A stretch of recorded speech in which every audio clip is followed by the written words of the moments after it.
In Naples, Italy, amid the ancient districts steeped in historical charm, the House of Montero and the House of Cavalli stand like two opposing fortresses, trapped in a bitter feud for ages. Their hatred runs deep, like the restless undercurrents beneath the Bay of Naples, silently spreading through every street and alley of the city, an invisible shadow looming over this land. Alessandro, the only son of the Montero family, shines like a brilliant star. Charming and gifted, he burns with a passionate love for painting.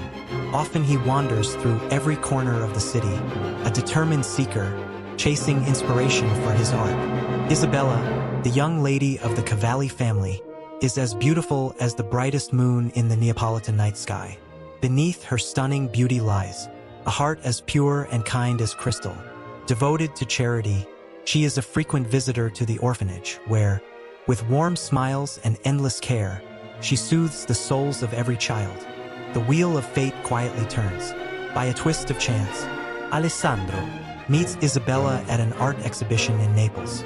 There she stands quietly before a painting, her head tilted slightly upward, her gaze gentle and focused, as if the entire world exists only for that artwork.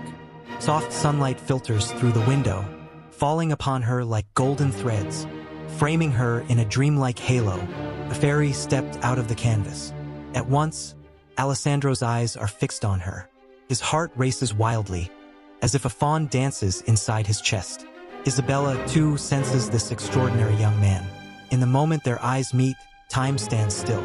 A delicate, sweet atmosphere fills the air. From that day on, Alessandro is drawn by the thread of love, secretly watching her every move. He hides in the corner along her path to the orphanage, silently gazing at her laughing and playing with the children, at her angelic smile. His love blooms like spring flowers, wild and growing stronger by the day. Isabella, too, in one seemingly accidental encounter after another, develops a deep affection for Alessandro. Love blazes like a fierce fire, spreading wildly in their hearts. Yet the deep-rooted conflict between their families stands like an insurmountable chasm. Between them, each time they think of the family hatred, their hearts fill with pain and helplessness. But the power of love is too strong to resist, and so they begin to meet in secret. Beneath the moonlight, they walk hand in hand through Naples' ancient, quiet alleys. The moonlight falls upon them, as if draping them in a silver veil. The whole world seems to hold only the two of them, and time becomes infinitely beautiful. But happy days are always fleeting. Their romance is eventually discovered by both families. The House of Montero and the House of Cavalli fly into a rage, resolutely opposing their being together.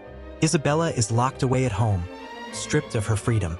Alessandro is sternly warned by his family, a bird trapped in a cage.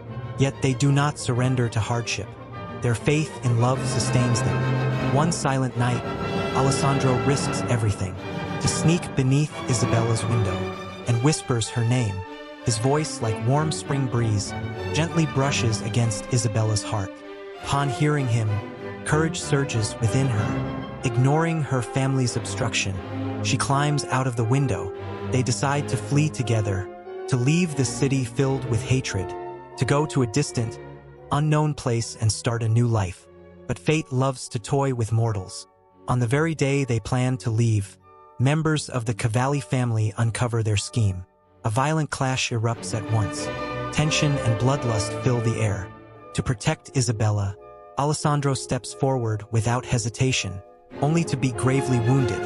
Isabella looks at the dying Alessandro, overwhelmed with grief, tears pouring like a flood. She holds him tightly, as if this alone could keep him alive. With his last breath, Alessandro says to her tenderly, "I love you. Even in heaven, my heart will stay with you forever." Then he slowly closes his eyes.